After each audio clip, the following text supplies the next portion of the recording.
Labor Day is typically known as a good time to buy a car, with dealerships traditionally offering great deals. But this year is different because of the chip shortage that's idling auto plants across the country, including the General Motors plant in Fort Wayne. And Fort Wayne's NBC reporter Corinne Rose visited a car dealership to find out what you need to know if you're in the market for a new car.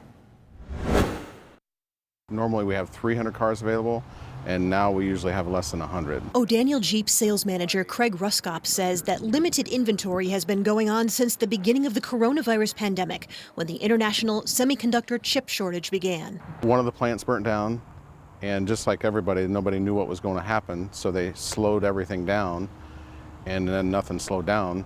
So now everybody's playing catch up with one less plant. So still a shortage. He says customers understand about the chip shortage and have been flexible in buying a vehicle that might not check every box on their wish list. You come in and maybe want to buy a blue one, you have to take a red one. And you might be lucky to get even that. We have 100 cars coming in this month. 48 of them are already sold. So probably by the time the end of the month gets here, that probably number will go to like 75.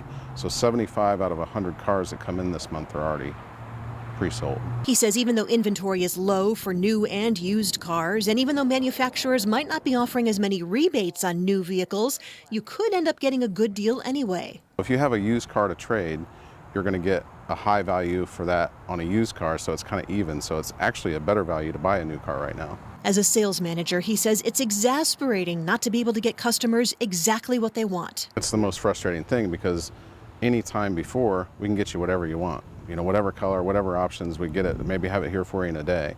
At the longest, maybe 6 weeks. And we can't do that anymore. He says because manufacturers aren't able to assemble new vehicles, their suppliers are behind as well, creating another shortage of parts and accessories. Corinne Rose, Fort Wayne's NBC.